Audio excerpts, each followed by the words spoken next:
for Germany and one counter-attack goal for Malaysia. I would say they've grown in confidence. Would you guys? It feels like Malaysia, they've got a bit of a footing in the game now, and they're growing in confidence. Yeah, it just feels like that opening 2-3 minutes they weren't quite ready yet. Maybe the nerves were a bit strong. It's a big moment. The history, first ever indoor World Cup side for your country. That's up from the Germans. And yeah, I think they took 2-3 minutes to settle. Unfortunately for them, by the time they settled, they were 2-0 down already. Enjoying a little bit of possession now. And, it's a lovely through ball. Yeah, brilliant ball up. Goes inside. There is some space here. Goes a shot. Oh, and it is a penalty corner. Insult to injury. Onyekunachi saves it straight into the back of the head of Dosh. Fortunately, nothing serious there. But, yeah, self-manufactured opportunity there for Suhaimi, who gets it away. Again, easy save for Onyekunachi, but Malaysia starting to ask some questions, starting to settle. And it was really a lovely ball up the right-hand side from Hammarin to create that. Here's a penalty corner chance. Two Castles. Goes to the middle. It's a straight shot, and it's a fantastic finish. Omar has fired it into the top net. Almost old school in nature, just a stop and a flick, and nothing the Germans could do. Double Castle there, I like that. Makes the German defence think a little bit, but it goes to the right-hand Castle, and it's flung high. So 4 from 4 penalty corners, shows how valuable they are in this game. Yeah, they were, and the other two teams in this pool, I think, will be looking on at that, because Argentina were not maybe ruthless enough from their penalty corners today. 1 from 7. Yeah, and again, you know, we say it, don't we? Penalty corners will be the difference between winning and losing. The way you defend them and the way you execute them at the other end. And you know, in this modern day of indoor hockey, you so often see just a bit of brainlessness there, not 3 going straight in. But you often see the reverse penalty corner from the far side, straight to one player flick. Nice to see a bit more of tradition there for Malaysia, coming from the original side, stopper, pusher, and making it count. But with the double Castle, that's the interesting. You don't often see that, 2 Castles, because there's nobody covering. So if it breaks down, you've got a problem. So would you, if you were Germany, rather leave one man up and then after the next one? I wonder whether they would have spotted that and be thinking that. But I've certainly used that double Castle myself as a coach, and it's quite effective. Very clearly see when Malaysia on the ball, they're looking to use that overlap on the right-hand side. They're constantly looking down that channel, and they're trying to find the ball. Here's Jacob Brella. Germany, their attack is a lot more patient. Malaysia's is a bit more frenetic. They're trying to turn it over high. Here goes the Germans again. Silangulua up to the right-hand side, dribbles around. Good save, it's brought down, and it will be a free hit as it doesn't quite control it on the way down. Yeah, here's that run again. Tries to create space in front. The keeper flings it on the backhand there, but you've got to. That's a difficult skill to execute. You've got to actually play the ball flat onto the ground. There's a chance for Malaysia, but good cover defense there from Brella. He does win the free hit. I like what Malaysia are doing up the sides. Hamsani on the left here. He's just asking questions. The Smith Lehwoki is now on the ball. So the interesting substitutions for Germany. They will substitute all 5 outfield players. You see teams sometimes will do that. So we're, just over 3 minutes into this second quarter, and they run a complete change, which is good for coaches because you can actually talk to the whole group of players on the bench and obviously change the way that you set up tactically, defensively or in possession. Again, I really like the work there from Schmidt Lehwoki. He's won the ball and he's looked for the quick, but Hasbach not quite on the same channel as him. In fact, probably 2 separate WhatsApp groups there. Straight away, yeah, looking for that counter-attack. One was speaking German, one was English. It's interesting because we haven't seen much of that quick transition from Germany. We've seen more controlled and patient. And maybe that's credit to Malaysia, that they're now having to try that. I like the energy in their defending. You know, they're protecting the middle of the pitch. That's where the real German threat comes from, making them play down the sides and making it very difficult for them. I'll tell you what, take away the opening 2 minutes and Malaysia lead 2-1 here. They've been fantastic. Here's Lehouki's on the right.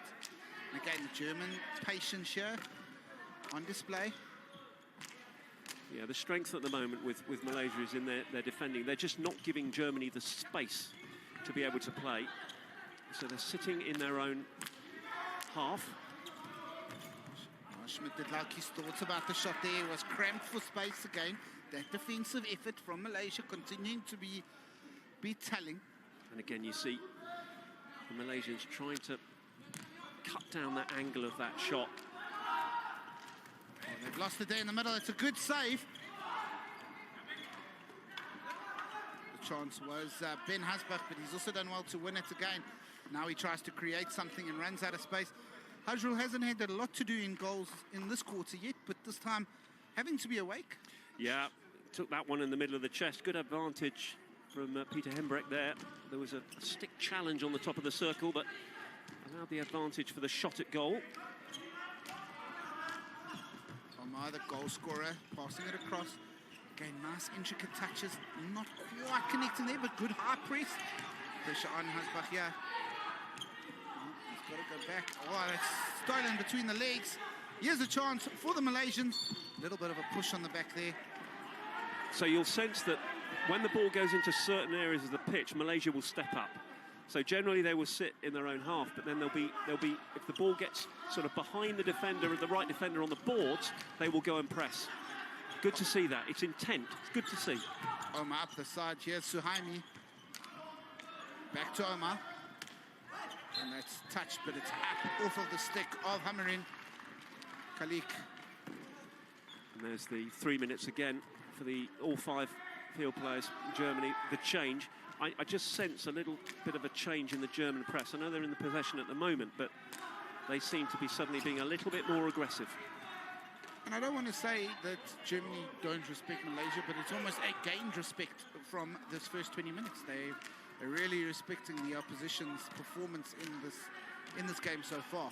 You sense that had they begun like this, they wouldn't have gone 2 goals down so quickly. There's a chance. Sherwin is the man who loses it. Here's a chance here for Malaysia. They pick it up just inside the circle, looking inside. And the umpires play advantage. There's a big collision there, but everybody seems okay as they get up. And again, Khalik makes the challenge. Oh, this man is all action here for Malaysia at the back. Number 24 it is. Khalik Hammerin is having a lovely game up the left-hand side. Oh, and that is ruled against, I think it was Brilla, as a hit on the reverse stick. Here's that replay again in the circle. Interesting now, they get the game. A little bit of untidy, minute and a half of untidiness really in the game, but a lot of turnover. Well, Yeku Naji decides to play that ball, and he does well to get it. Malaysia don't give an escape, and this is a chance for Germany. They've got numbers, it's 3-on-2. Oh, but he doesn't pick out a German stick. He picks out a defense. Yeah, and that typifies, I think, the game at the moment. Turnover v turnover, rather untidy stuff. It's kind of fallen its way into a bit of a scrappy affair, and I think that's credit to the Malaysian game plan. They're not allowing the Germans to exert control on this.